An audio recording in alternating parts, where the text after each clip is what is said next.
दिवाली के त्योहार में पटाखों की धूम धड़ाके होती है, लेकिन इस दौरान थोड़ी भी लापरवाही जानलेवा साबित हो सकती है।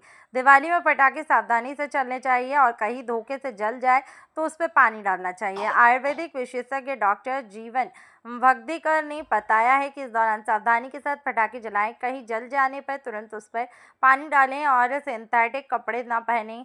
साथ ही बाल को खुला न रखें। इसके अलावा आयुर्वेदिक चिकित्सा जीवन भगदीकर ने भारत न्यूज़ 24 के पत्रकार शत्रुघ्न चौधरी से चर्चा के दौरान दीपावली को कैसे धूमधाम से बनाएं, काम का बचाव पैसा उपाय जानते हो व तो सर विस्तार कितना से सारा देखो चर्चा ना। भी की। पटाखों की तो अधूरी रहती है, यह बात सही है।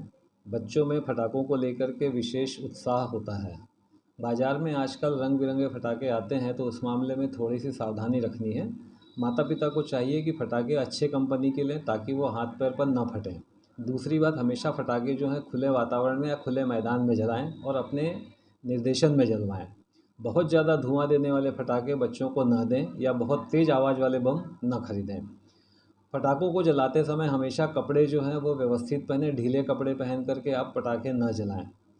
पटाखे जलाने के पहले दो बातों पर विशेष सावधानी रखनी है। खुले बाल रख करके और ढीले कपड़े पहन करके पटाखे नहीं जलाने हैं। दूसरा, बिना किसी योग्य निर्देशन के पटाखों को नहीं जलाना है। पटाखों पर लिखी हुई सूचना का पालन करते हुए बच्चों को सुरक्षित पटाखे दें। आज के समय में अगर प्रदूषण से बचना है तो ग्रीन पटाखों का भी प्रयोग करें। अगर हम गलती से पटाखों से जल जाते हैं तो सबसे पहले जले हुए घाव को सबसे पहले धोना है, क्योंकि घाव के ऊपर तेज़ जलन होती है बारूद के कारण। तो घाव को धो लें। अगर घाव बहुत बड़ा है तो तत्काल किसी योग्य चिकित्सक के पास जा कर के, अस्पताल में जा कर के आप उस घाव को दिखाएं। घर पर किसी भी तरह के दूसरे कोई चीज़ें ना लगाएं। आयुर्वेद में पटाखों से बचने के लिए बहुत सारी बातें बताई गई हैं।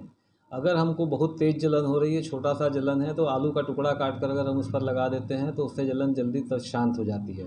अगर हम नीम के पानी से उस घाव को धो देते हैं तो तत्काल मात्रा में तत्काल आपको जो है उससे राहत मिलती है।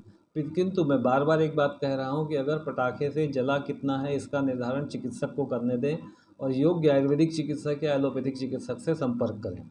सबसे आसान तरीका जलन का कम करने का और जलन के घाव को दूर करने के लिए इस देसी घी का प्रयोग सबसे अच्छा होता है।